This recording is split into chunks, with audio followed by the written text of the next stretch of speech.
ever hear is that of Kola Olugbodi. As a child, he suffered a polio illness that left him crippled. Thankfully, much progress has been made in tackling polio in recent years, but no one should forget how devastating the disease was for many decades. Kola survived polio and went on to do great things in his life as an entrepreneur and mentor to many. He is the founder of Background Check International and the author of this memoir titled Through It All. Here's a reading by Kola from his book. My name is Kola Olugbodi. I'm the CEO of Background Check International, and I'm also the author of Through It All. Through It All is a memoir of my many trials and triumph in life. Primarily, Through It All, it's a book that I wrote just to encourage anyone going through challenges in life. And I'd gone through many challenges in life, from my childhood even to my adulthood.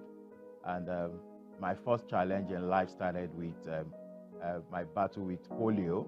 I had polio at age 2, and of course that changed my life from that time. I discovered that I had to learn how to walk. I discovered that I was different from other children. I discovered that I could not even do what every other person was doing. I needed to form what my life was going to be like, even from childhood. And of course, just like the normal thing that happens to somebody with disability, the pity party was there. The one feeling, having that, sense of inferiority, that you're not like every other person. So I actually started with all those. And the beautiful thing about Through It All is that it's not about just my woes and challenges about disability, but I had been able to go through life despite the disability. I had been able to overcome many things that I've been told. I've been told many cannot. You cannot drive, you cannot attend normal schools, you can't do what every other person was doing. But I'd been able to disprove a lot of all those cannots. I taught myself how to drive. Incidentally, I have like 8 other siblings, and 7 of them are guys. And I remember when my father was teaching everybody how to drive, I got that cannot. Oh, Kola Wale, you cannot drive this type of a car. Of course, despite the disability, I had to practice until I knew how to drive that same car, even though it was a manual car. The left leg was, is paralyzed. It's still paralyzed for over 50 years now. But I learned how to use my left hand to compress the left leg and press the clutch. And then, of course, the right leg that is okay can walk on the throttle and the brake. And I was able to get over how to drive. I still drive up till now. And the truth is that there's no challenge in life that is not surmountable. That's one thing that Through It All is all about.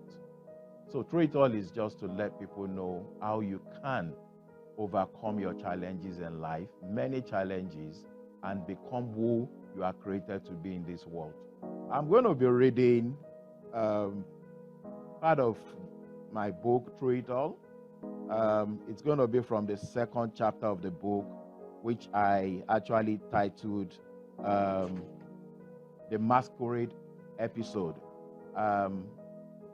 I hope you enjoy it as I read. Despite my unfortunate condition at that young age, people who knew me from childhood reiterated that I was never distressed. I was back then, attitude-wise. Maybe on the surface, that was the front I projected. But deep down, it was not same. As I grew older, it kept dawning on me that I was different from others, including my siblings. Deep down, I had questions. I would ask, why does it have to be me? Different circumstances and various events that took place throughout those my growing up years kept pointing to the fact that I was disadvantaged, I was limited, and sometimes helpless. One of such incidences occurred when I was about 7 years old. Dad usually take us to our village, Ara in Osun State, for December holidays. It was a trip we always look forward to. Traveling out of Lagos to meet with other cousins, nephews, uncles, and friends who would always come from all over for the Christmas period and for the family reunion. That particular December, the Christmas festivity somehow coincided with the annual masquerade festival of the village. But it did not seem like a problem to anyone. Instead, everyone felt it would only add more color and flair to the season. On Christmas Day, some of my cousins, friends, and two of my siblings decided to go and visit some big uncles and aunties around town. About 10 of us set out from Iliafin, our family compound. It was real fun all the way until we got close to the village market square, which was like the center of the village. Suddenly we had some drumming, and then came waving followers of the masquerade. Commotion erupted, and everybody started running helter-skelter.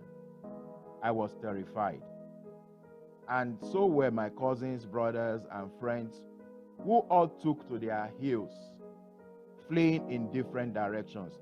I tried to run too, limping and hopping on my right leg since the left leg was totally lifeless.